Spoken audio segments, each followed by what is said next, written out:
Good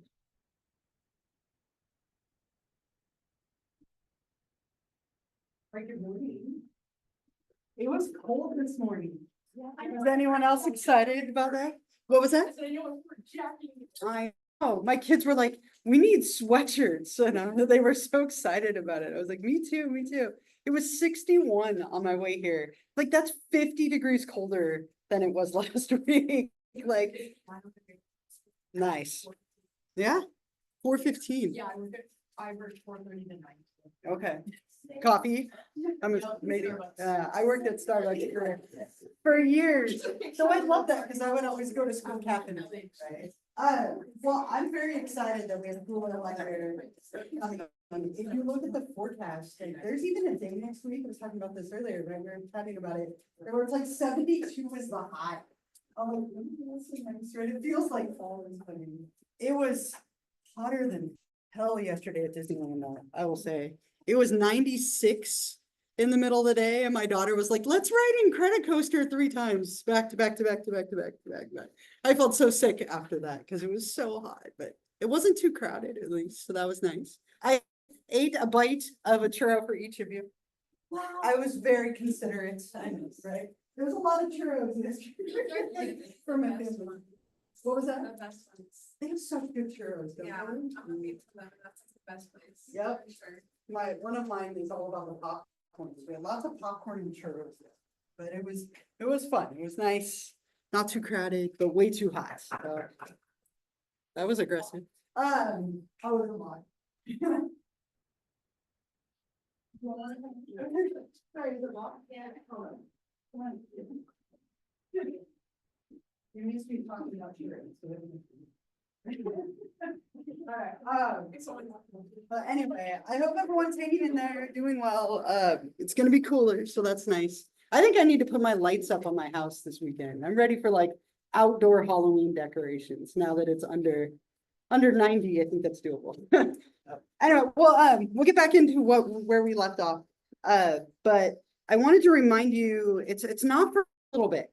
Okay, so it's coming up, but it's not for a little bit still. We do have our first exam on Monday, 9/23. So I just want to kind of put it on your radar. Exam number 1 was Monday, 9/23 on Canvas. And so if you're looking ahead, we don't have class that day because I'm giving you our class time to take the exam on Canvas. Now you can take it anytime before 11:59 p.m. on that day. So you have the whole day if you want it, but I just want to kind of put that on your radar. We'll talk more about it next week, but just so you know, it is coming up. There is a study guide on Canvas if you want to start like studying and preparing. Anything on the study guide is going to be what you want. Set up here. The study guide is on Canvas. And if it's on the study guide, you want to know it. If it's not on there, you can let it go. Okay, so we'll talk about that more next week, but just to kind of put it on your mind, not to cause you anxiety, but to put it on your mind. Are there any questions at the moment about that? Again, I'll say more on Monday, but anything now? If you wanted to start preparing or studying a little bit, I wanted to make sure it was on your mind as we went into the weekend. Yeah. Okay. Otherwise, I put this back up because I wanted to kind of just quickly highlight what we were talking about last time, or we talked about all these phases, right? Where would I put the menstrual phase? Where would the menstrual phase be on this little chart? Yeah. 1 to 6, right? So menstrual.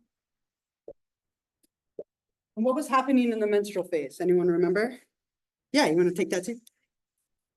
Yeah, that lining of the uterus, the endometrium is being released or shed, discharged, whatever word you would like to use. Woman is like actively bleeding at that point. How about the ovulation phase? Where would I put that?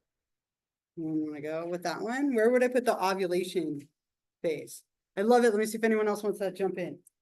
What else? Can't rescue us. What do you think? Somebody over here. Where would I put the ovulation phase? Yeah. Exactly, right in here. So that's 3. Ovulation. What happens in the ovulation phase? You want to take it since you raised your hand? The egg is released. Perfect. We have that surge of LH, which you can detect through a bunch of different ways and methods. LH surge, egg is released. How about the follicular phase? Where can we put that one? Yeah. Yeah, right here, right? So we'll do two, that's follicular. And that one, follicle means egg, right? That egg is starting to mature for release. It's getting ready to be released, maturing in the ovary. Anyone want to take, where's the last phase go? So tricky. Where would we put it? Where's phase 4? Over here, right? 4 is the luteal phase. So with that one, you have that corpus luteum, that hard body that maintains the lining of the uterus, preparing for a fertilized egg. What did the stars represent? What's happening right here? Anyone remember? You looking at your notes? Yeah. The fertile window. And that'll come back when we talk about pregnancy. But as we talked about last time, remember, you can use that to help you get pregnant or avoid getting pregnant, depending on your goal. Because there's an active egg here, it makes it the most likely period of time where you would get pregnant, right? If you had unprotected intercourse, or we're trying to get pregnant, right? Through some method.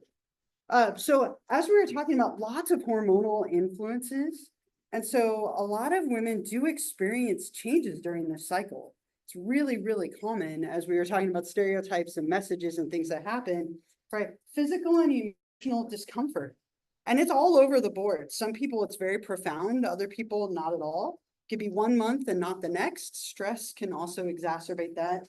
Some people, it's right before their cycle, right before they're like actively menstruating. Other people, it could be right after, it could be during, it could be changes in like mood and some sensitivity, sometimes physical symptoms like bloating or cramps or discomfort, kind of all over the place. Did you have a? Yeah. Is the chance of pregnancy the same for ovulation in the fertile window, or is the fertile window like way more? Sure.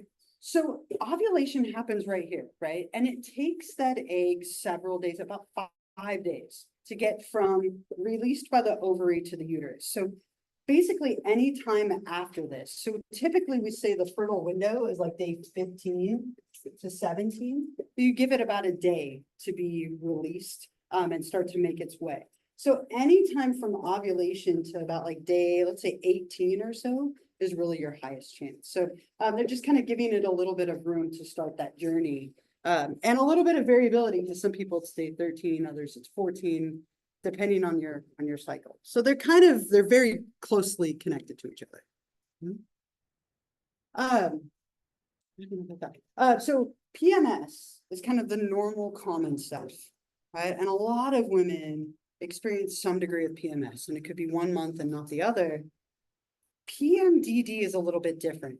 So for some women, the emotional disturbances or the physical disturbances they experience can be so profound that we qualify it as a disorder that might require treatment.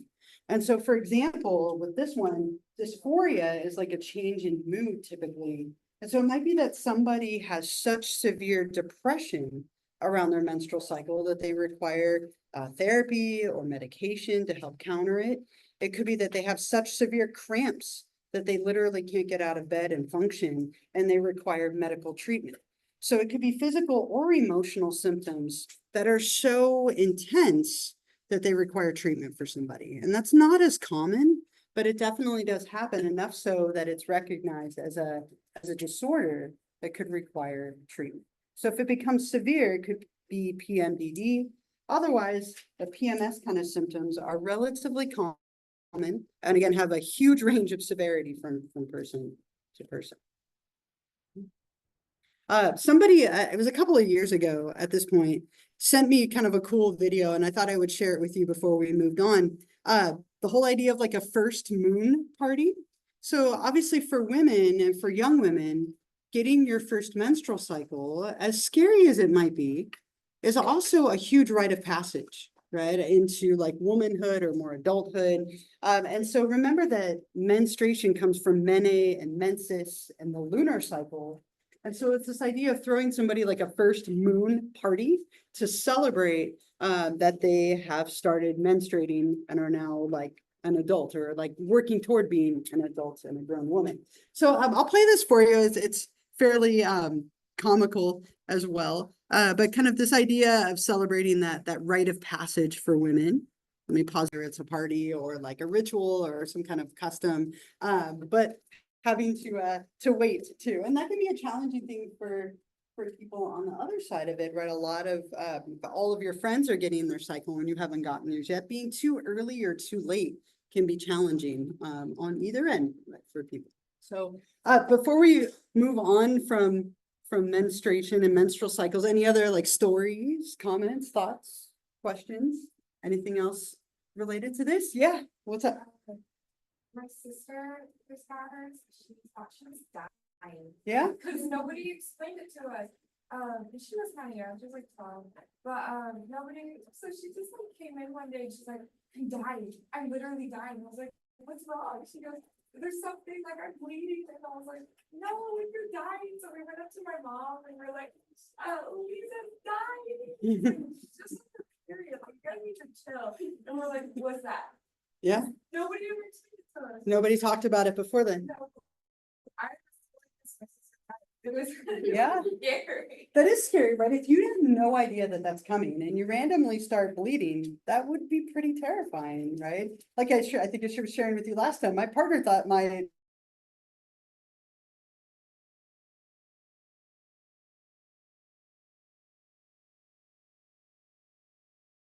daughter was dying. She was like, "She's bleeding, hospital, we gotta go, we gotta." I'm always the one that's like, hospital, we gotta go. And I was like, baby, started her cycle, right? Like I knew, like it was like the one time in my life I had the calm, like rational outcome. But I mean, it could be terrifying if you have no idea. And it really should be a conversation that as people get to like 8, 9, 10, especially if you pass 10 and you're at 11, 12, right? Like having that conversation so they know what to expect. But as we talked about last time, so many people are uncomfortable talking about this, right? Like even like, as we are lecturing and talking about it, it can make people uncomfortable. Yeah. All our family, when they got it, it was all across the board, so we had no idea. So we had a competition to see who would get it the latest and if we could control that. Right. You're like, I'm gonna see if I can win, right? And a lot of people don't want it to happen. I mean, wish that it could be later. And it's so funny because my daughter was super early, as I was telling all of you, and all of her friends are now starting to get their cycle for the first time. And my daughter's like, "Yeah, I've had it since I was 9. Like, don't complain to me, right?" It's just, it can be all over the place, early, late, and it's wild.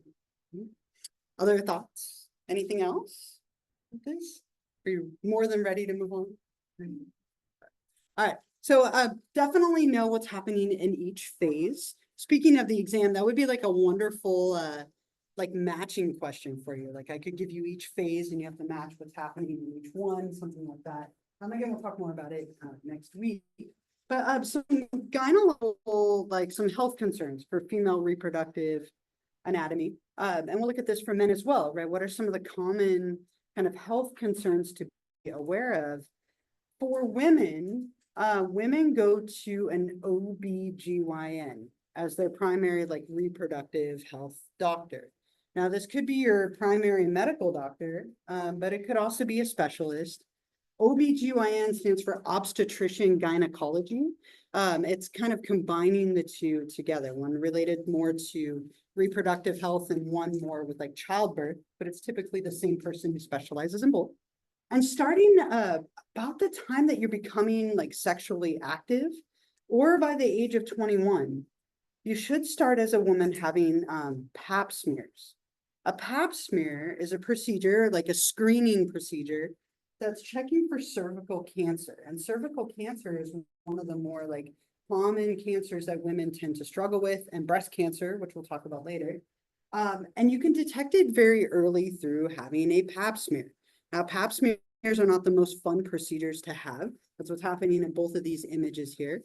But it is important, right? And so oftentimes what a doctor will do is they use a small device, you can see it right there, called a speculum, and it opens up the vaginal canal so they can take a small like sample. It's not necessarily painful as much as it's uncomfortable, right? And so oftentimes what people have here is they talk about the discomfort of like the scraping of the uterine wall. It's like a big Q-tip almost, but they do kind of like scrape a little bit to get a sample. And then they test it for any kind of cancer cells. So you can see what's happening in both of these images here. And the rule for this is no more than 3 years after you've become sexually active or by the age of 21. So if you're not sexually active by the age of 21, you should be doing this regularly. It's usually part of like a test that's on every year to every 2 years by your primary care doctor as part of like a physical or just a normal checkup.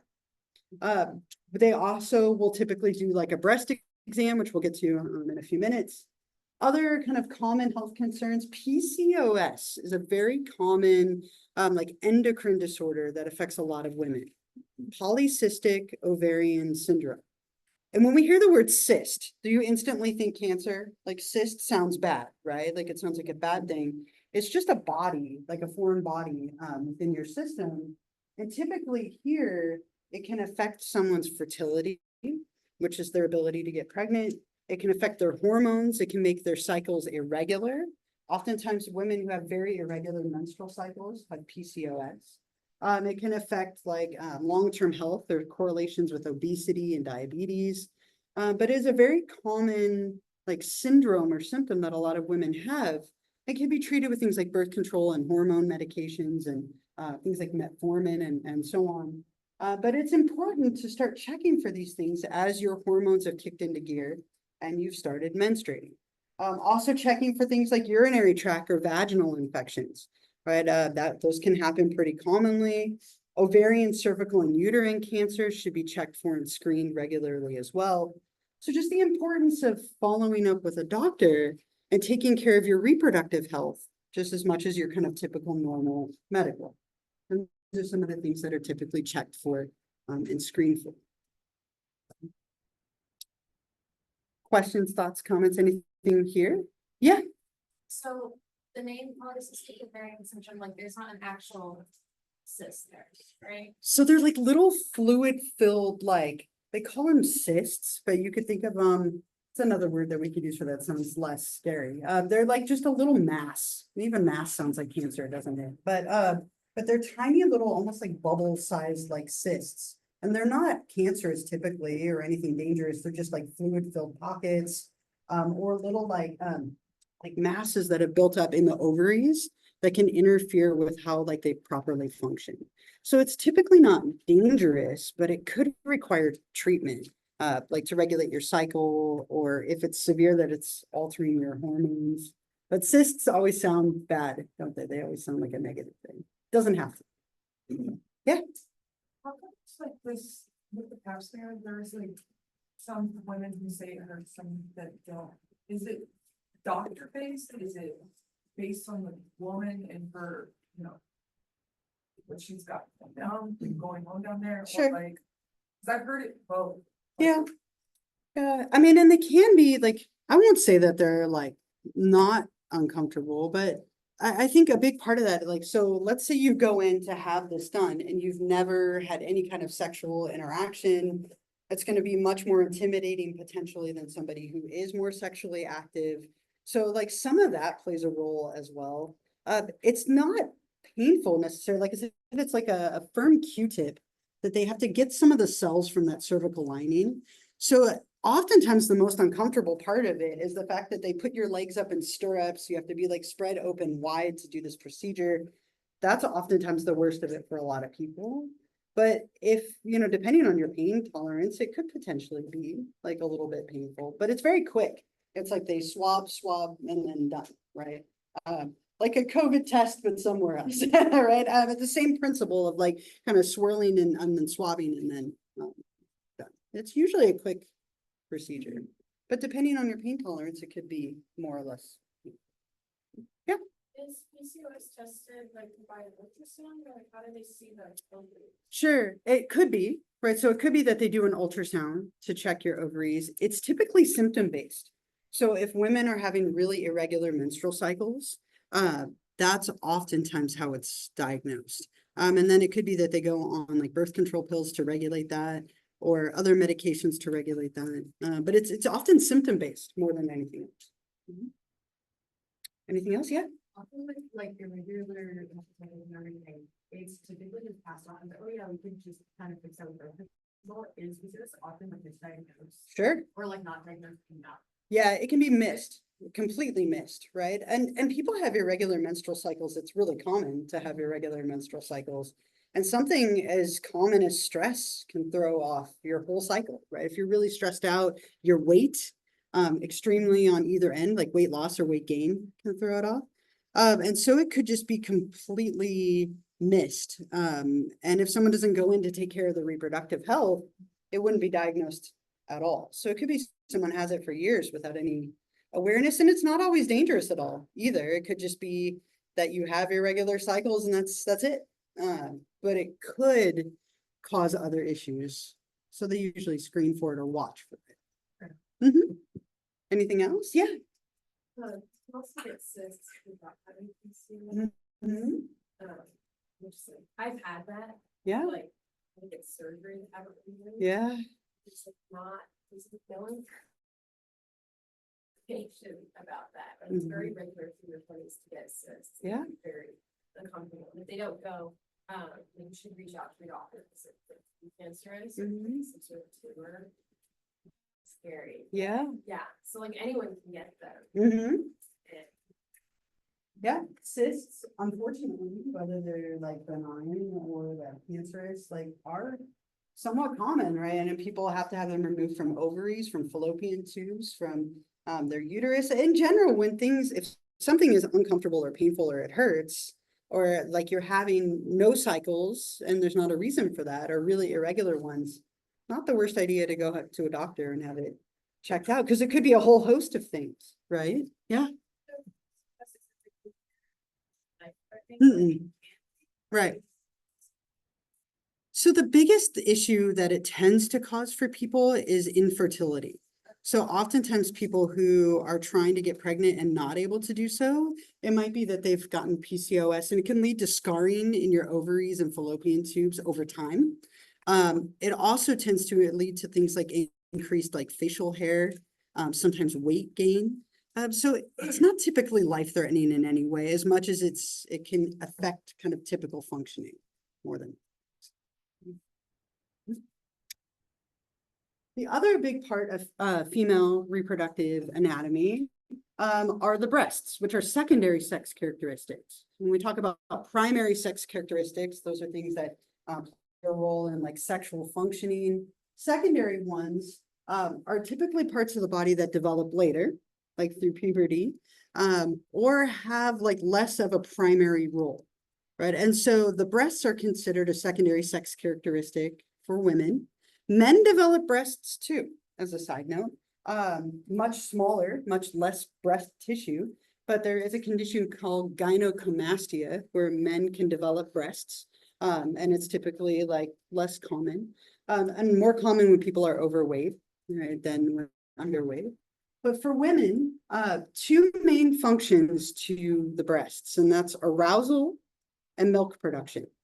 Right, so obviously, the nipples and the whole area around the areola, as it's called, right through here, is a very sensitive region for men and for women, right? And it can be arousing for some. Other people don't enjoy that area of their body being touched at all.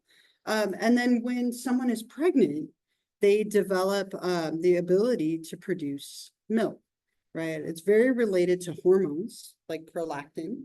It's also related to stimulation. Right. And so oftentimes when a woman is pregnant, toward the end of pregnancy, they start to have their like mammary glands develop milk. And so when that baby's born, they can breastfeed, which we'll talk more about in the pregnancy unit. So kind of two main functions to breasts. And I told you it was coming today. So I'd like you to find a few people around you and come up with as many slang terms for breasts as you can. I'll give you a few minutes, write it down so you can share, but write it down, come up with as many slang terms for breasts.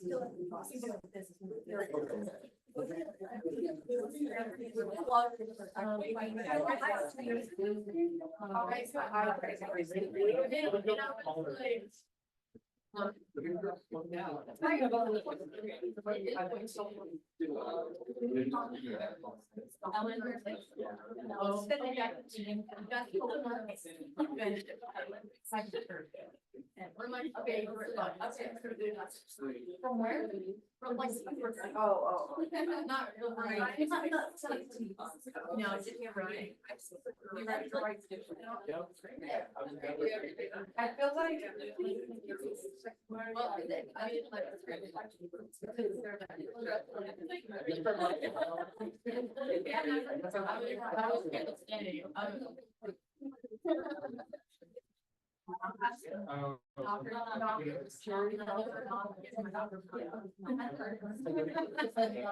Well, I mean, like. I have heard that.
Yeah, I think that's what it like prepared for you all. Yeah, it's not. I didn't like that. Oh, yeah.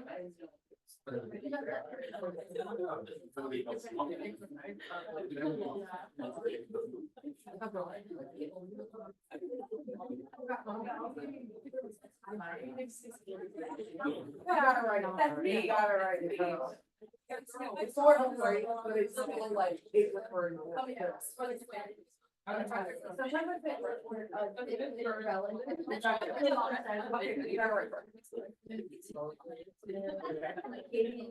Give you that.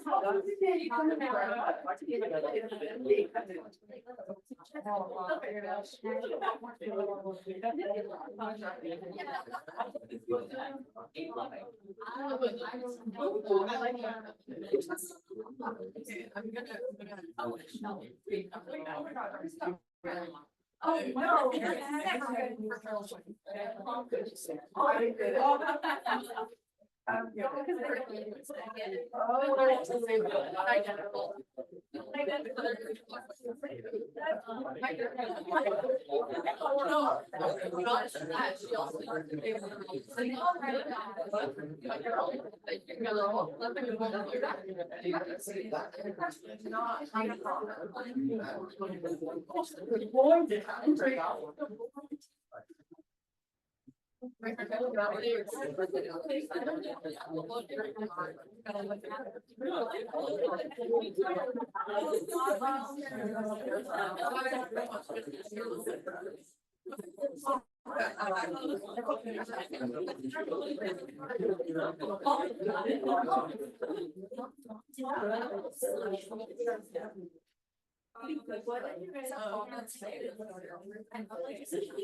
No, that's, no, yeah. No, don't write it, don't write it. Don't write it. It's said it. No, there's something similar. Like, there is. All right, have you exhausted your list? You tapped out yet? Okay, so we also have penis sling coming up. Thinking back here, right? So anyone want to read their list and have a list that they want to share? Is that a hand? Okay, all right, so let's keep it down so we can hear. Ready? You want me to read all of it? It's pretty long. Yeah, go for it. I'm like, yes, I want to hear them all. We got boobs, boobies, tits, titties, cherries, melons, coconuts, knockers, mommy milkers, yonkers, jugs, brack, diddies, bazookas, bongos, smokers, fun bags, sorry, stress balls, mosquito bites, the girls, the twins, the sisters, distant relatives, tatas, fun bags, tatas, honkers, bosoms, shelf orbs, shoulder boulders, and humps/lumps. Wow, that was impressive, right? It almost sounded like a poetry slam. All right, I love it, right? So many. Does anyone else want to read their list? Even if there's overlap, it's okay. That was pretty impressive. They definitely have one that they don't have on their hands. Hands up. Look at it. It was in your face. Testicles. Testicles and fraternal twins, all right. Have we got a complete list? I don't want to leave them right now. Anyone else? Anybody else? Okay, I'm expecting someone over here. All right, so again, so many slang terms. It is so common. We have so many of them. We rarely use the right ones, right? And we'll do that one more time. As I said, we have a couple more pieces of anatomy to do it for. So moving on, if you need to go back to a seat, right, you're welcome to do that.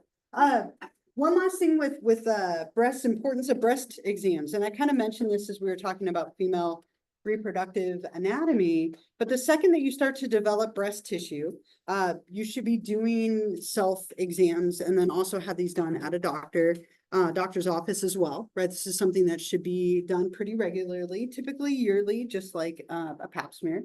So breast self exams. Now, a lot of people say like, well, breasts are lumpy, like you're feeling for lumps, they're lumpy, right? And so the idea is you're feeling for something out of the ordinary, right? And so if you normally have very lumpy breasts, you're looking for lumps that aren't normally there, right? And oftentimes it's not uncommon if women have too much alcohol, too much caffeine, certain substances can make their breast very like tender and painful at times, or maybe parts of their like menstrual cycle, the hormonal influences can make your breast a little more tender or painful.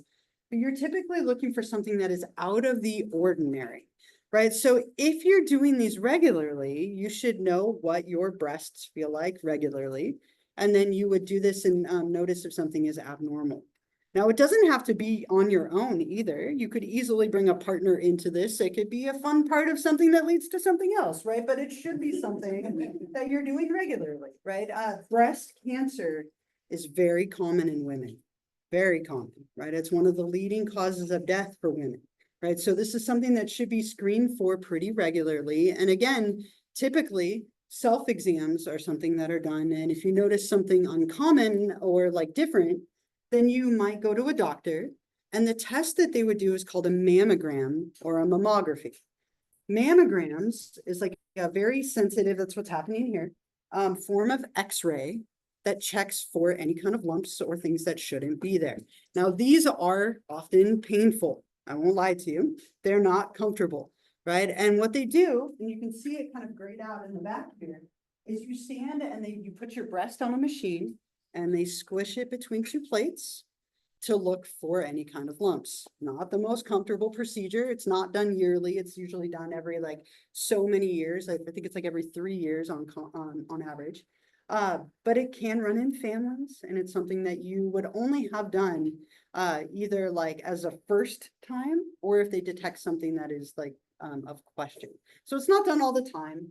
There are some places that are developing newer ones where you lay on your stomach and they have like a plate that comes up underneath you, and it's not nearly as painful, but it's not the norm, unfortunately. So it's not the most comfortable procedure, especially if you tend to have very like sensitive breasts, but it is an important one to do. If they detect something, sometimes a lump can be removed, a mass or a lump. And like, I won't say worst case, but sometimes you'll hear this term mastectomy is the removal of a breast or both breasts. And that could be a preventative measure to get rid of a cancerous growth. But this is something that is very important. And again, self-exams or having a doctor check on this every periodically is important too. Questions, thoughts? Yeah, comments? Anyway, when I was working at a detox center, and I had to do like physicals for people, Mhm. a lot of the women who were like addicted to cocaine and meth, like the boobs were like rock hard. It was weird. Like they could have a lot of boob going on, but it felt like we were touching concrete. Sure. And I remember one time, I couldn't get a proper exam on this one lady, she had been meth for 5 years. And you couldn't, like, she said she didn't feel it either. Sure. But that's fine. But, and I was so scared because I'm like, she was an older lady and I was scared. I'm like, she could totally have something and I'm completely missing it. So we had to go, I had to like order, not order, but I had to, yeah, she needs to get checked out. Sure. I couldn't feel anything. Mhm. It just felt like muscle. But it was just like, it was so interesting because when you mentioned substances, I was Yeah. like, my brain lit up. I was like, oh my God. Yeah, substances, like different types of drugs. I mean, like I said, even something as mild as caffeine can make some women like incredibly sensitive in terms of like touch and pain even in their breasts. And like if people are really muscular or really thin, that can affect like the consistency or the softness or level of muscular feel to their breasts, right? It's kind of all over the board. I love that you said she had a lot going on. I appreciate your stories. I find them fun. I mean, it really is all over the place. And if you can't tell from touch, that's when they would order things like, a mammogram to double check. Right? Yeah. Yeah. A lot of factors affect size and like movement and softness or firmness. I mean, it's all over the place, right? From one woman to another. And again, men as well. Men can develop breast cancer if they have enough breast tissue. It's totally possible. Yeah. If like a man or like a woman with like smaller breasts needed to get a test done, would they do the one where it's like the thing comes underneath? It's like they can't like. With smaller, I mean, so when people are young or have very little breast tissue, they do an ultrasound. And so when you're young, rather than making you do a mammogram, especially because they're so small of tissue, they typically do an ultrasound, right? So they put gel on your chest and then they put a wand on top, kind of like they would do during pregnancy, but over the breast tissue. And then usually as an adult or even if there's enough tissue to press between two plates, then they default to a mammogram. I don't know if it's cheaper or what the reasoning, but that's the common procedure. I have part of a video I want to play for you. I want to preface it with a lot of things, but it's older, but I love the vulnerability in it, right? So it's from a documentary called Breasts, right? And it was made, I want to say 18 years ago. So it's definitely getting a little dated. But I still think it's wonderful for the vulnerability. It's a bunch of girls, young women, and older women who sit around with no bra on and talk about expectations with the breasts, right? And slang and breast size and all these things. I have the male equivalent that you're gonna look forward to, Dread, next week. The other fun thing is it has awful music. You heard a second of it, I think. But it has really awful, obnoxious music. I'm sorry if it's stuck in your head all day, but I do think it's a really wonderful portrayal of vulnerability because there's a lot of pressure on women about their breasts. Just like there's a lot of pressure on men about penis size, there's a lot of pressure about breast size as well. So I think it's a really wonderful, vulnerable portrayal. I'll show you. A vice-like grip means that I have imperfect breasts. My breasts fail. So there you have it. Okay, I'm gonna stop it there. It goes for another like hour. It's like I said, a really like cool documentary. I know you're gonna miss that music, so you get another opportunity next week at it, don't worry. But what I love about that is just the vulnerability. Like, can you imagine sitting like, regardless of like sex or gender, sitting half naked with one of your parents being recorded about your like sexuality and your body? Your worst nightmare. I can't imagine a worst moment. I wouldn't want to share that moment with my mom. Like, no, thank you. Right. On like a million fronts, right? But I just think the vulnerability there is amazing. And I love like all the little kids kind of like talking about this process of growing and training bras and all these things like that. And then the expectations related to breast size, because there are so many expectations for women about what their breasts look like, how big they are, and like so on. I wrote this up here. I'm sure like you're familiar with this, but bras used to be called a brassiere, which is French for bodice, like a bodice or a corset.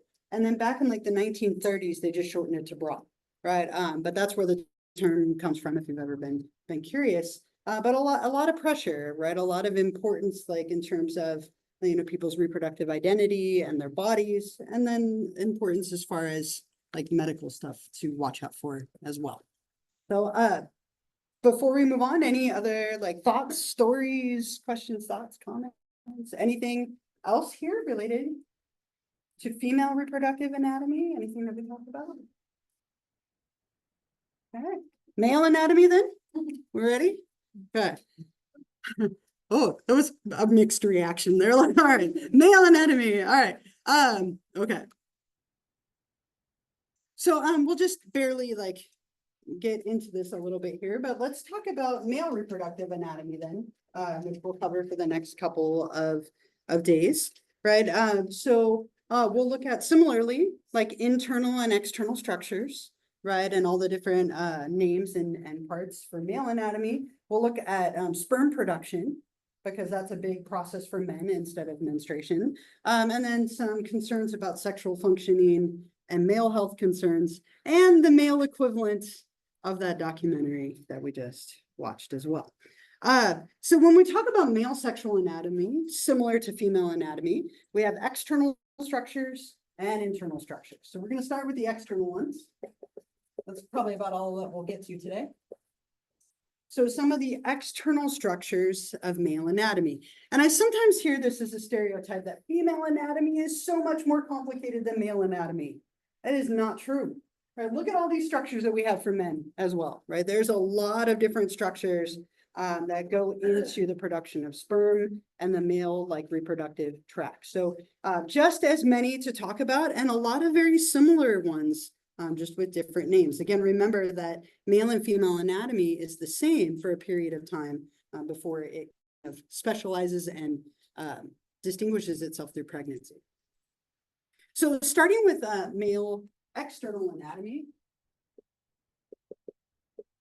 the main male like sexual organ is the penis, right? And so the sexual organ consisting of the root, the external shaft, and the glands, a lot of different parts and things making up like male anatomy. So the glands we can put up here. So I'll put this, it contains all these different structures. So we'll say glands, shaft, root, right? That has quite a bit of different cavernous bodies and spongy bodies.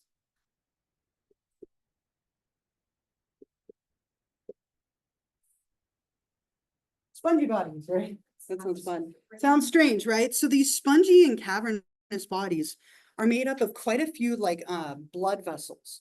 And these are what engorge with blood when a man gets an erection, right? And because they're these spongy bodies, that allows it to be a little bit more flexible and to expand and contract based on the amount of blood flow that a man is experiencing, right? So we see a bunch of these like spongy and cavernous bodies on either side of that like urethral opening.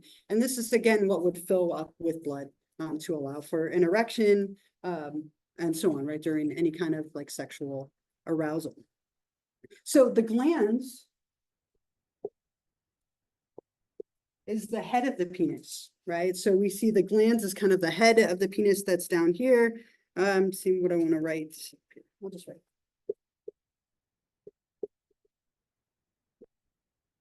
oftentimes the most sensitive part of male anatomy, right? So we talked about how the clitoris can be the very like dense ball of nerve endings for women. The head of the penis or the glands, sometimes the corona, as we talk about that rim or tip that we talked about in that quiz that we took, is the most sensitive part for men. We also have the shaft and the root. The root is made up over here, but then this is the part that extends into like the pelvic muscles. A lot of very strong pelvic muscles connect to the root. This is crura right here. Pull it over. There we go. There. I'll just move the whole screen. Crura is actually Latin for leg. And leg like leg, right? And it means like tendons or legs, these very strong muscles that connect the penis to the pelvic muscles of the body. The foreskin, we'll talk a lot more about that next time, about circumcision and decisions related to foreskin, but it is a loose like flap of skin that covers the head of the penis, sometimes removed through circumcision, sometimes not. We'll talk about that a little bit more later. Oh my gosh, I forgot the slang. Oh, so sad. Okay, well, we're doing that now. Right? I was like, wait, we can't forget penis slang. I almost like left it for today. Back in your groups. We'll pick up in a minute. Back in your groups, I was gonna say decent length, but that would be like a back of I expect a good list for this, right? So come up with as much slang as you can for penis. Okay. What? Never heard that.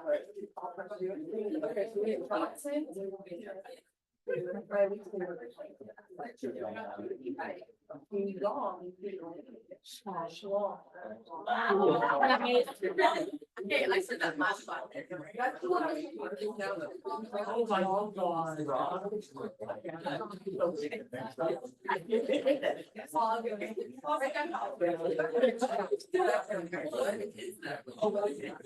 It's not like. I mean, it's not like, and then whatever the person is. Yeah, what? Like, it's like, and then like, yeah, so I have like a mayor. So like, I need that word, yeah. All right, like, I did. Oh my God. Yeah, like, when you're, oh, yeah.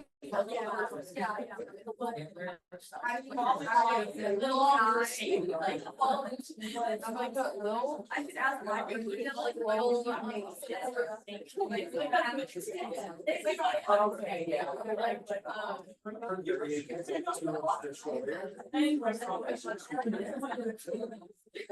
Other variations. We gotta get show. Show. Oh,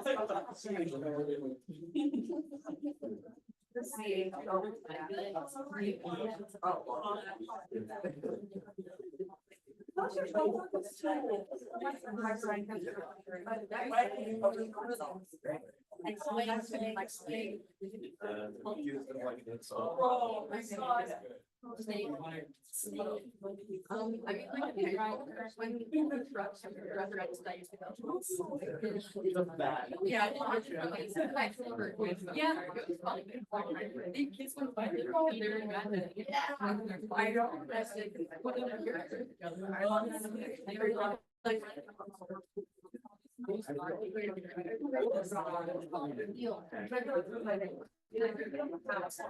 I'm like, they put it for. Oh, I see. What? I didn't know. So I didn't. I'm not much an eye, but oh. I didn't, but I'm Fair. like, well, yeah, see, and I very obviously. Yeah. Like, I like to say that's their face. But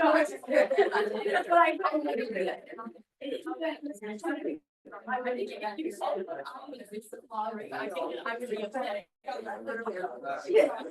no, I know, It's like the. I think you're objective, right? Yeah. Yeah. Like, getting in the combo. Yeah, if you told me, it's like, which, do you want to be sure? Like, generally, supposed to be pretending to be great. It's a reference to a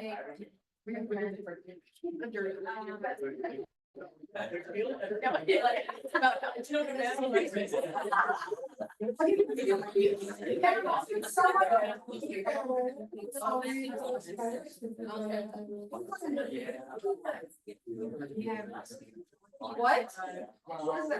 Shoot. Like that.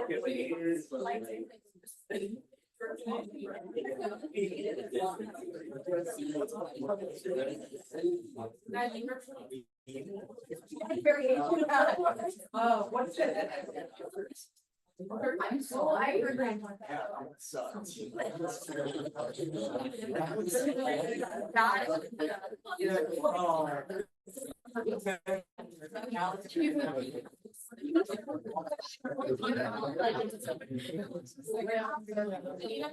a man isn't like saying it's like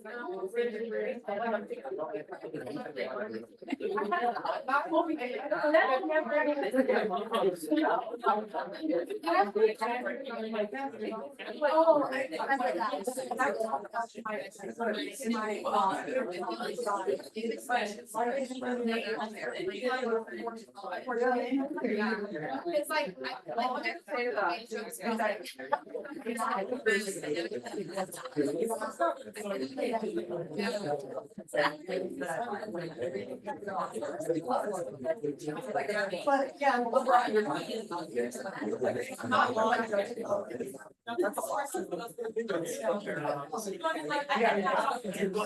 I don't think like if you got down. I don't want to listen. What do you think? You know that. All right, like one more minute, one more minute. If there's a whole world and then.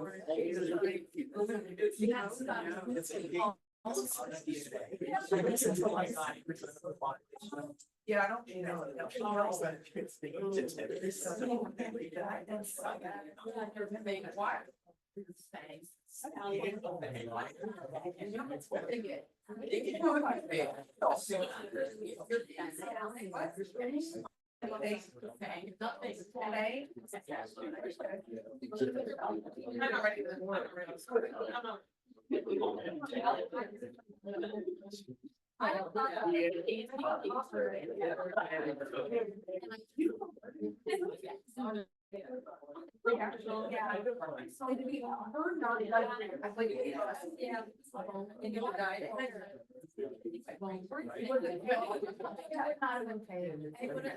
If you have right at high school, I would that's why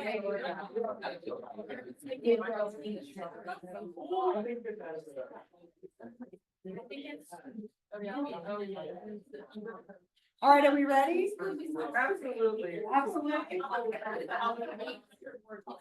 All right, so I wrote a couple of other things up there just as a side note while we were doing that. So just to point it out in case you didn't see. So I wrote like the crura, the powerful muscle, so the shaft of the penis would be the part that's visible. And then from here back, the root and the crura, the powerful muscles. And then I wrote about the foreskin, which we're talking about later. But your lists, right? Anyone over here? Somebody over here? Yes, oh, you've been volunteered. I love it. Thank you. Go for it. Dick, cock, joystick, dong, swan, Johnston, anaconda, sausage, hard drive, the worm, jack, hot dog, morning wood, pecker, weenie, wiener, chopper, fire hose, snake, and third leg. That's a good one. You know what's funny is you're gonna leave here and you're gonna think of one later and you'll be like, oh, I forgot that one, right? You know, I'm giving you wonderful music to think about for the rest of the day. And it's like, anybody else? Even if there's overlap, I would love to hear it. So, I'll try to read what's the pages about. You can just read the whole thing if you want, it's fine. Don't do John questions. Schlong, Dick, package, dog, eggplant, PV, member, cock and balls. Wood, Wayne, and then you got names. Peter, John, Jimmy, Richard, Rick, and then, what's it called, Schlong, pipe and sword. Okay, all right, wonderful. Thank you. All All right, right, I just wanna do an honorable mention here, and they came up with it, like, you know, some people call it their little, and then their names. Yeah. Like if their name's like Richard, little Richard. Okay, yeah. I looked at you, were like, that was them, not me. Not me, right? All right, do you want to read, there was another hand, was it? Yeah. Yeah, you want to go for it? Don't worry about overlap, just read the whole thing. Cock, dick, pee-pee, wee, schlong. Hog, wood, member, third leg, meat, shaft, ball and chain, shrimp, tool, wing, snake, slash anaconda, joystick, wand, sword, disco stick, wiener, pecker, sausage, banana, eggplant, hot dog, corn dog, the D, the legend, peanuts. Billy, Peter, Richard, Moby Dick, Stick, Slim Jim, Missile, Package, Peen, Pipe, Pole Stallion, and the grower slash the shower. Very nice. All of you very nice. I'm dying to know which one you didn't want to write down. She said when I didn't want to write down what she said, I forgot I was getting that. Right now, just kidding.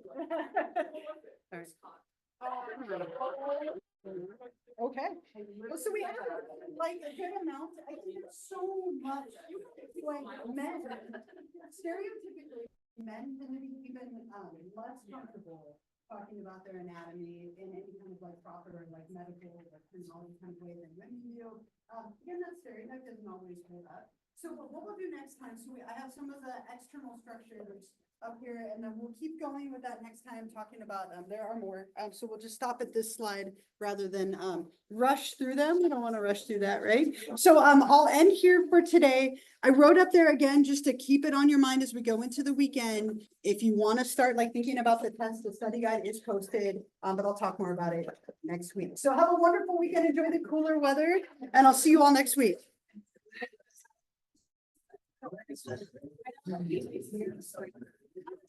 You said that one and I got so